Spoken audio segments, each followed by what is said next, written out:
ഇവിടെ തകർത്തിയായിട്ട് സ്റ്റിച്ചിങ് നടന്നുകൊണ്ടിരിക്കുകയാണ്. നോക്കുമ്പോൾ മാച്ചിങ് മുത്ത് കിട്ടാത്തതിന് വെള്ളം മുത്തിനെ ക്യൂട്ടസ് അടിച്ച് എടുത്തിട്ടുണ്ട് ഉണങ്ങാനായിട്ട്. അതിനിടയ്ക്ക് നമുക്ക് 2-3 കൊറിയർ വന്നിട്ടുണ്ട്. അത് എന്താണെന്ന് നോക്കാം. കുറേ നാളുകളായി ഒരു പച്ച പാൻറ്റിന് ആഗ്രഹിക്കുന്നു. അപ്പോഴാണ് എൻ്റെ ചേച്ചി എനിക്കത് സജസ്റ്റ് ചെയ്തത്. എനിക്കിട്ടിട്ട് അണങ്ങിയില്ലെങ്കിൽ നിങ്ങൾ ഇവിടെ തല്ലിക്കൊല്ലാം.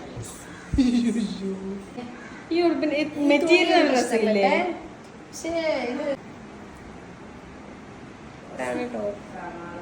ഇതുണ്ടോ ഇവിടെ ഇങ്ങനെ ഒരു പിടുത്തമുണ്ട്. അതെന്താന്ന് വെച്ചിട്ടുണ്ടെങ്കിൽ കംപ്ലീറ്റ് ഇങ്ങനെ അഴിച്ചിടാം. അപ്പൊ കുറച്ച് മെനയൊക്കെ വരും. ജീൻസിന് ആൻസി ഇട്ട് നോക്കി കറക്റ്റ് സൈസ് ആട്ടോ. 24 ആണ് വാങ്ങിച്ചേക്കുന്നത്. നിനക്ക് പച്ച പാൻറ് വേണമെന്ന് ചോദിച്ചപ്പോൾ വേണമെന്ന് പറഞ്ഞു. അങ്ങനെ ഞാൻ ഓർഡർ ചെയ്തതാണ്. സത്യം പറഞ്ഞാൽ കൈ കിട്ടിയപ്പോഴാണ് അവൾ കാണുന്നത്.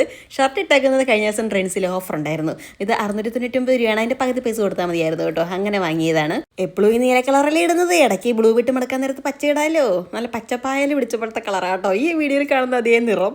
അവളുടെ കാര്യത്തിൽ തീരുമാനം എനിക്കാണ് അബദ്ധം പറ്റിയത്. ഈ നിറം കണ്ടും താഴത്തെ ഒരു പ്രിന്റ് കണ്ടും ഓർഡർ ചെയ്തതാണ്. ഇതാണ് അവസ്ഥ. വയറിന് അങ്ങോട്ട് ഇരിക്കാൻ ഇടമുണ്ടായിരുന്നില്ല. പിന്നെ അതങ്ങോട്ട് അയച്ചിട്ടപ്പോഴത്തേക്ക് ഇപ്പോൾ സ്ഥലമൊക്കെ ആയിട്ടുണ്ട്. തൊട്ടപ്പുറത്ത് ഇപ്പുറത്ത് അവർ പറഞ്ഞു കൊള്ളത്തില്ല റിട്ടേൺ അടിക്കാൻ. പക്ഷേ ഈ മെറ്റീരിയൽ നല്ല സുഖമുണ്ട് കേട്ടോ. അതുകൊണ്ട് ഞാൻ എന്താണെങ്കിലും റിട്ടേൺ അടിക്കുന്നില്ല. കൈ വെക്കാമെന്ന് വിചാരിച്ചു.